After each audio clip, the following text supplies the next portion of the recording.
So we've got two for this week. I know I said last week that I was potentially going to check out Miss Ball out of curiosity, but took another look at the poster again while I was there and underestimated just how disinterested I was. So we'll settle on these two. I've also heard interesting things about the concept of the Rebel Wilson movie, but given that it's Rebel Wilson, I'll kind of wait further to see what happens. But these two I actually had somewhat interest in.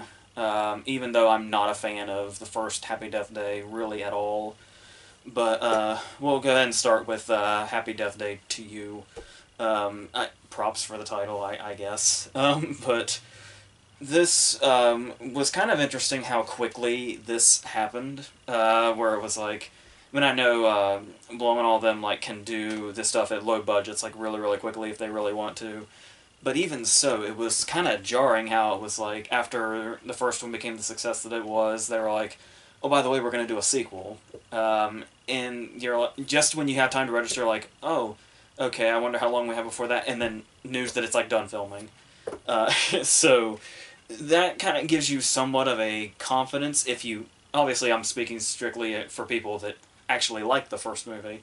There seems to be like there'd have to be a confidence in that, because if they came up with it that quickly, usually it would seem like, recklessness and just cashing in. But I mean, that quickly, and being, this devoted to this sort of concept, there is a sort of optimism there, because it's like surely they had this thought out already, and that's how they were able to just go right into it, almost as if it was like totally and completely planned, which it very well may have been. But they do introduce some things, some commendable things. It's worth noting right away. This movie is a huge roller coaster, for better or worse, remains to be seen. But starting off with a character that seemed totally insignificant in the first movie. The dude that was waiting outside the door that said, that fine vagina and all that, is the guy that we start with, after he's found himself in his own loop, which is immediately how it starts. And there is, something interesting to this, especially with the whole idea of, like, having Tree and Carter, I think is the dude's name, being almost like side characters in this dude's loop. At least that's how it starts. As you can probably guess, and I think the advertisements went there, it's not going to stay the case like that. I'm not really sure, since I avoid, trailers and advertisements and all that, I really have no idea what people know going into this about the story and what they don't. Except for the fact that obviously Tree does end up back in her loop that she was in the first movie also. And there is something right there immediately where it's like, you talk about how this, as far as as far as concepts go, these movies do have a lot of ideas. Where they get lazy is when they're trying to do basically other genres. Because not only are they trying to do a lot at one time, which sounds like the opposite of lazy, when you see the writing, particularly the way, for me, and I think is the big, nail in the coffin for these movies for me, is how much they don't work as comedies, despite the fact that that's really what they want to try to do, is blend all that. Yeah, I can see when they're doing the comedy, I just don't think it's all that funny. Especially in this one, when they start to turn the comedy aspects less into a dark comedy and all about the situation, and more about jokes and characters you'd see in some, PG-13 high school comedy. Where it's like, this movie almost abandons the dark comedy thing entirely and tries to become a full-on comedy. Like, they almost even completely abandon the killer storyline. And I don't know... but once again, though, it does feel somewhat commendable, because despite the fact that it's able to go in such a different direction, even if it's a much worse one, starting from them doing the first movie over again, because you would think, that you want to see them play with the loop thing a little bit when they go into another movie, but honestly, going right back to where they were and going back to the loop in the first movie almost seems like it's even more ambitious and more commendable that they'd be able to do that and be able to branch off into something else. But... And I was almost ready to throw a lot of compliments at this movie, and I'll try, because some are in there, but, I mean, I don't know the last time I saw a movie prior to this one that goes from, okay, this is decent and has a lot of good ideas and it's likable enough, to totally fucking terrible by the time it ends. It's this. I mean, you can see the transition from, like, it starts off as a horror movie in the first movie, and then it just sort of makes this gradual transition to horror comedy, to flat out comedy, to slapstick comedy, with sci fi in the middle of it, sort of as an underline. And but weirdly enough, an even bigger transition is going from decent movie to as shitty as it gets. And it's so I don't know, but I will say one thing that they just do flat out from the start that on paper sounds like a really bad idea is explaining the loop and how it happened. When you think about that, it kind of seems like something that would come in later, like as they're figuring something out for the climax or something. But it actually is like the storyline. Like, one of the first things they do in the movie is explain how the loop happened. Um, Still not quite sure it's a good idea to do that, especially with the plot we saw come out of it when you look at this movie and the directions it goes. Um, but if you absolutely had to, that would be the way to do it. Would be to just start right off with it and then take it from there, as opposed to, you know, making it even worse by just sort of tacking it on as a climax or whatever, which I would say a lesser movie would have done, but like I said, by the time you get to the last 20 minutes of this, I don't know how much lesser you can go. But once again, that's not to say that it doesn't have good elements in it before all that. There is a problem here when it comes to when it actually, because this movie is so jokey about itself, which I think is what, obviously most people like about it. But it's when they insert these really, really genuine emotional... Like, this movie has two scenes in it in particular that are, like, really, really genuine and how emotional they get. And on their own, they're, like, genuinely touching, which is weird. But when you look at it within the rest of the movie, in the context of it, it's way too jarring and out of place. Even if it works by itself, still just... It's weird being in the middle of a movie like this that just wants to do whatever the hell it wants with whichever genre it wants to do it with. So like I was saying, I can totally see where there's something like really ambitious and really, commendably crazy going on here. But to me, it just doesn't add up. And it's a little too out of control and a little too... like all these different parts they want to do are not cohesive whatsoever. Like, if they could have done all this but actually made it feel like we gradually came to this point, which, like I said, maybe if you watch the movies back to back, it kind of somewhat seems like that, but still, we get to a point here where it's just all over the damn place with seemingly no, finish line or no specific target that it wants to hit. It just kind of does just about everything it can, which, once again, in a movie that would be better written and better constructed, would be absolutely something I would go towards, but this is... I don't know. So, and like I said, it really wants to juggle all this stuff around, but then it just goes so over the top with the comedy. Yes, even more over the top with the comedy than the first one did, because at least the first one still balanced the sort of almost slapsticky vibe it ended up going for with the dark aspect to it and the whole death approach. But here it's like I said, we go full-blown high school comedy. A high school comedy set out of college. It makes that much sense. And there's, like, these really over-the-top music cues, and it's, like I said, after a while, it has such an identity crisis, that after a while you go from this is ambitious to they don't know what the fuck they're doing, do they? And it's like you can kind of start to see through it a little bit. And it's like they felt like the more they threw into it, the less you would notice, wow, just none of this goes together. None of this makes a complete movie. It's all different parts of different movies that may possibly work on their own, except for, once again, like the last 20 minutes or so when it's just a full-blown comedy. And here's... You talk about that 20 minutes. I won't, like, say what's happening or anything, but I will just say think about the complication in the first movie, the whole conflict, being stuck in a time loop with a mass killer that specifically wants to kill you, which is a pretty cool concept. Obviously, it's the Groundhog Day, Edge of Tomorrow, etc. thing, but still kind of doing its own thing anyway, and still kind of making this over-the-top horror comedy out of it.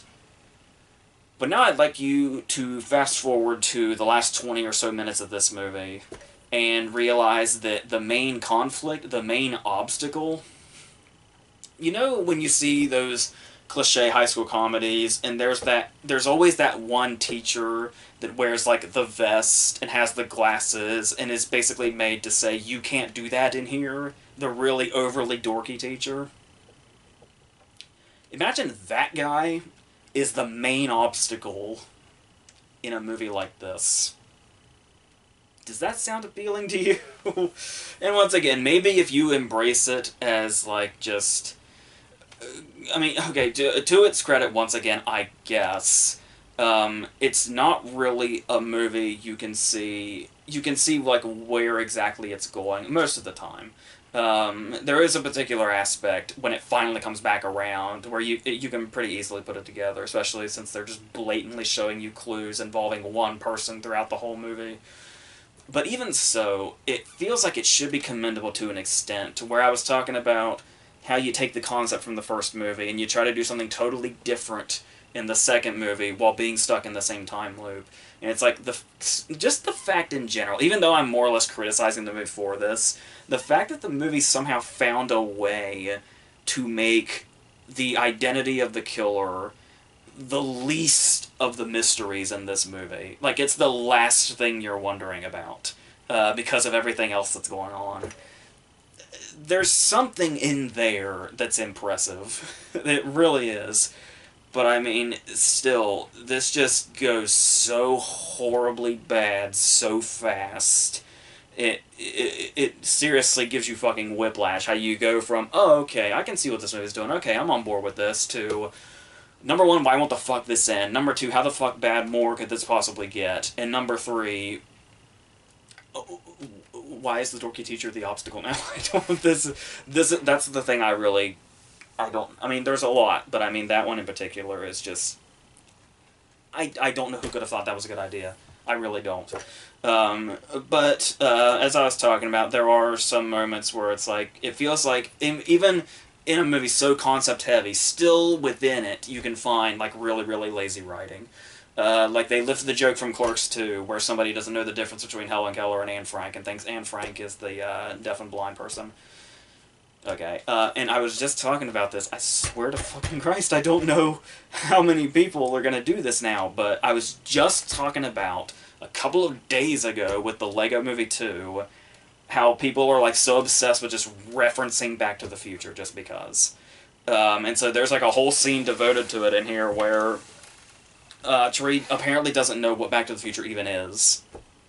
So to try to get something to register with her, they say Marty McFly's name, they say Doc Brown's name, they say DeLorean, and it's like the movie halts the dialogue just for them to say things associated with Back to the Future.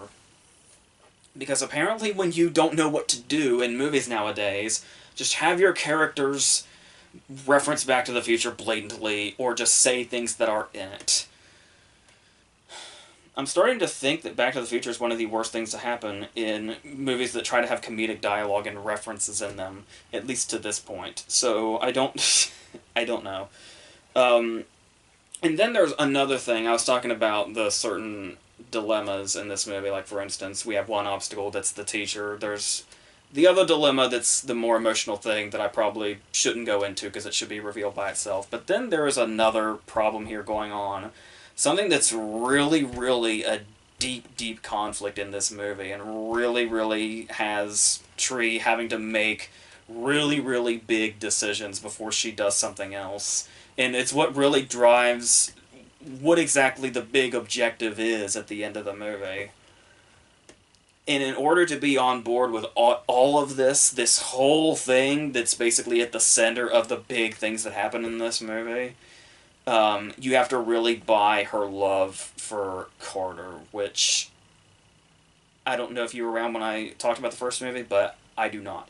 That happened way too damn fast, especially for him, because all the love that she feels, which we know she experienced, because over and over and over again, is supposedly in one day to him, and we just have to kind of let it run with that. But even then, even going back to that movie, even when she was seeing him over and over and over again, there was still not really any scenes to me that rang true. That's how she would feel about him by the end. He saved her life, but the way that she approaches that to him seems like there should be more there. Like more sort of inherently emotional and not just he saved my life, I'm in love now. But yeah, so all that is what like a lot of the huge stuff in this movie hinges on, is how much she really feels that and how much he feels it for her.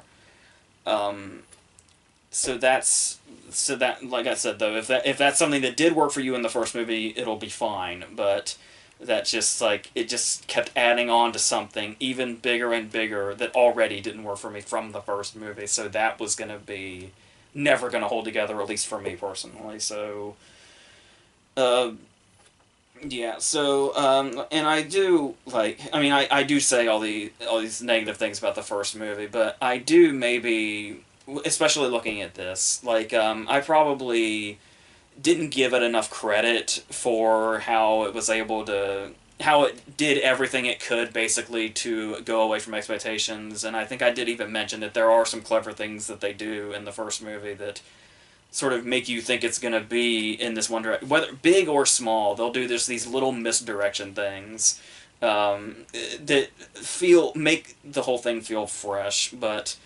like I said, you could say this movie is just one big giant misdirection after another, but it is way too damn messy and way too. Like I said, that whole identity crisis thing. This has no idea what it wants to do. I mean, I could maybe buy if they think they know how this all comes together, but I don't know. It seriously just kind of felt like they drew scenarios out of a hat, and instead of picking one, they picked them all, and tried to somehow form them into one story. But like I said, maybe people will be more forgiving if they see it just more as this really ambitious thing. But yeah, just the more it went on, the absolute worse it got. And if you haven't had enough, there's like a really long. Maybe it just felt long to me because I just wanted to get out of there. But there is like a long mid-credit scene. Like it's the like the director's name and the cast and all that. And then there's a scene that feels like it's about 5 minutes long. That's somewhat it works as both a set. Well, works is a strong word, but it sets up what could be. It seems like it could set up a sequel, but it also could just be a final punchline. It could be either one. So like it could totally end here, or they could go on what that scene sets up. But either way, like if they ended it now, that scene could just be seen as like a final punchline to end the story. So either way, I know what I hope they do, but I guess it depends on how much business this one does. So yeah, and that's the thing too, was like it just almost seemed to completely abandon the horror aspect in general. I don't know if people want that when they come to these movies, but yeah, it's no longer a horror movie. It is a high school comedy set at a college with a lot of sci-fi in it. So maybe that sounds more appealing than it actually is, or maybe that's like genuinely appealing to somebody. But in the meantime, I no. I almost feel betrayed because like right in the middle of the movie I was like, you know what, this is like a huge step up from the first one, and like this will maybe this will even turn me around on the first one, like as a whole story, like back to back. Maybe I can see like, oh, now that I've seen how this leads to this, the whole thing totally works, and now I like the first movie. But nope, now I just kind of think less of both of them. So actually no, I probably feel a little better about the first one now if you compare it to this one. So yeah. So There it is. Let's go on to Alita Battle Angel, which I actually had a lot of interest in despite some stuff that people were saying going into it before we had any real word on it or anything, like when the advertising started coming out. I don't know the source material at all, so I didn't have anything to base on that. But you've got Rodriguez and you've got Cameron. And I know, like, Robert Rodriguez doesn't have, like, a flawless track record. And movies that have James Cameron's name on them that he didn't direct don't really have a good track record either. But even so, there, obviously when it was coming out, there were people saying, like, oh, this is gonna bomb so hard, and oh, the characters look really weird. But I don't know. I just kind of had the idea of Cameron, who is known for these massive, massive, really big, ambitious movies, and Rodriguez, who is, like, really, cool in the way that he's, like, really experimental, and how he literally makes movies out of his garage that somehow still feel like big. And combining these two things, it's... something about this, like, really had my attention, regardless of what the plot was or what people said about it after it came out or anything like that. I felt like there had to be something sort of special in here, something definitely worth seeing if nothing else. And overall, I'm more or less okay with it. I feel like it's something that may not age well in my head. Like as I get longer after I've seen it, I'll start to think, oh, well, this doesn't work, and this was kind of cheesy, and this was predictable, or whatever. But while I was in there, I was totally into it. And immediately starting off with one of the more interesting and creative ways to set the time period, where it's obviously set in the 2500s, so the 20th Century Fox logo turns into a 26th Century Fox logo, which I thought was really cool and kind of I mean, they give us, another title card that just gives us the year, but that was a really cool way to do it just by itself. And so we introduce Christoph Waltz, which is a good start right away. And what I actually liked about Waltz in this was I kind of imagined... because his, post-Oscar roles haven't been, like, as giving.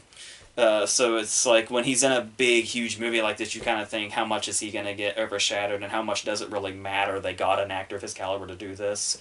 So I was really surprised how crucial of a character he is, because he's the kind of character, when you know what he does, you sort of expect him to die in, like, the first 20 minutes.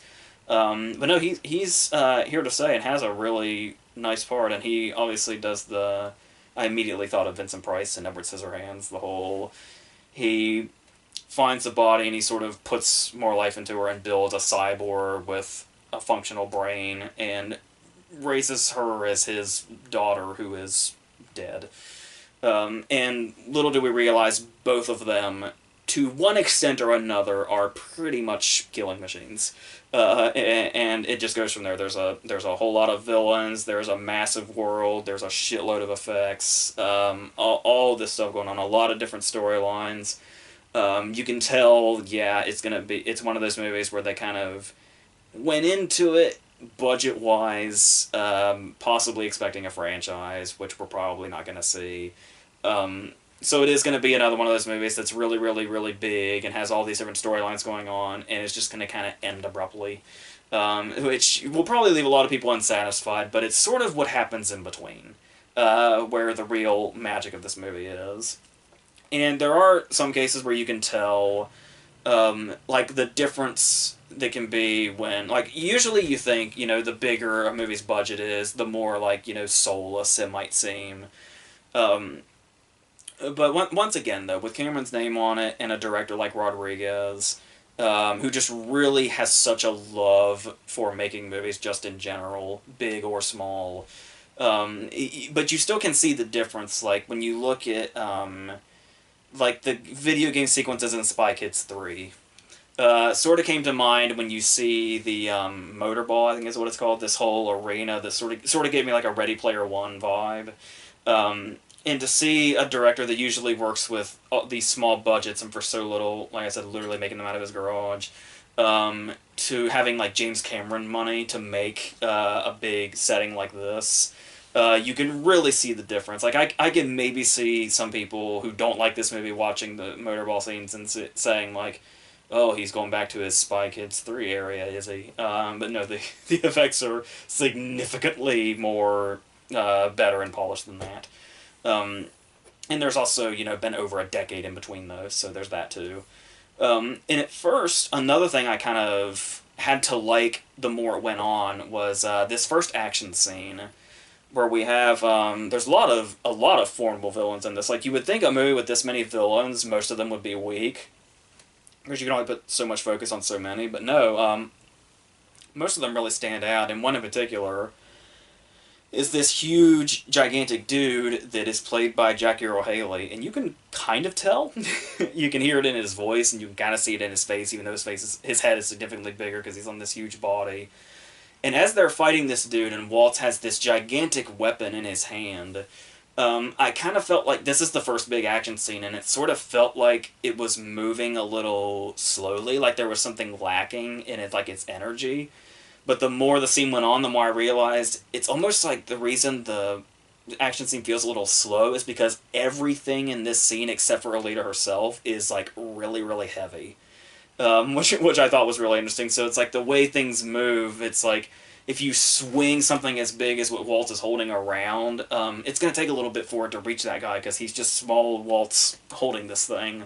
And the way Jackie Earle Haley's character has to move, being so gigantic that he is, surely that's a really heavy body, so it's sort of like that. So then when it gets later on in the movie, and we're dealing with characters that aren't as massive, there's that energy you kind of expect in action scenes like this. And both of them work depending on the context also. So, and as far as the CGI goes, I can see, like, as the world goes, most of it looks fantastic. And it's really easy to sort of because most movies like this, especially big budget movies like this, really really strive to do the whole building their own world thing, and a lot of the time it just seems like almost like they put a little too much effort into it, and then everything that's in this world suffers because of it, because they spent so much time on that. But they do manage to do both here, where the characters do feel like they have their own things going on. Most of them. Some of them are obviously a bit underdeveloped, probably having more, stuff in the source material, I would assume. But condensing it to this 2-hour movie that's probably not going to get a sequel, they work with what they have. I would say every now and then there's like a weakness in the CGI where it looks a bit unfinished or fake, whatever. There's a particular Ed Skrein who plays, he was Francis in Deadpool, is one of the other villains here. And for the most part, he looks really good. He's another cyborg, but he's got his actual face, but everything else is, robotic. And there were maybe one or two scenes where it just looked like a face floating on the robotic body, but for the most part, it did look really nice and more or less seamless. Which once again, that's really gonna in a movie like this, that's gonna play a big part in how you see the characters themselves and if the characters feel real to you enough when you're watching them. Also, because I did hear a lot of criticism about Alita's eyes.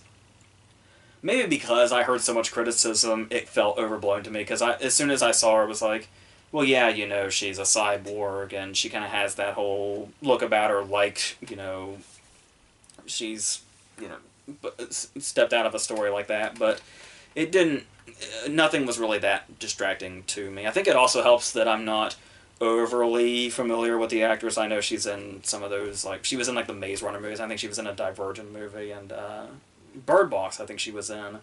But as you can see, I'm struggling to remember these, so it's like, I guess because I don't have a really recognizable face to put on her, I can buy whatever they made her look like. Even though most of it's like motion capture still. It's nothing that ever really distracted or bothered me. We've obviously got a really nice cast here. They're not... I mean, a lot of them do sort of get somewhat thankless roles. Like our main villain in the confines of this particular story is Mahershala Ali, going right into his second Oscar win, playing this villain here, and it's really interesting to see him in a part like this, especially since he's playing where in another movie it'd be like this sort of scenery chewing villain, but he's kind of still got his sort of cool, collected martial Ali thing going on while being a villain in this really really over the top world. It was really interesting to see him do that, and he was an interesting casting choice. But we also got like Jennifer Connelly here with like a really thankless role, which I assume she's one of those characters where it's like you really feel like she had more to do at some point in this story before it got chopped down to 2 hours. Um, but yeah, and we've got like a Michelle Rodriguez cameo and stuff like that. Jeff Fahey, who we saw earlier, and like working with Rodriguez on Planet Terror and stuff like that. Just little scenes like that with actors like that you don't normally see just sort of pop up in a big movie like this is always for movie lovers a really satisfying thing. So yeah, and obviously as it goes on though, it is gonna be like once it gets to like the last 10 minutes or so, unfortunately there are some things in it that might be a bit laughable. And once again, if somebody can't get on board with the movie immediately, they'll probably see most of the movie like that. But I was kind of into this from the very start. And you would think a movie this gigantic with a world that I'm not familiar with because I'm not familiar with the source material, it would take me a little bit to sort of get into it. But it really didn't take long at all. So there's that, and they do throw in the one character that is always the character in movies like this that nobody likes, where you have to have a love interest for the lead character for some reason. I was actually okay with him for the most part. He wasn't near as annoying as that particular character is in other movies.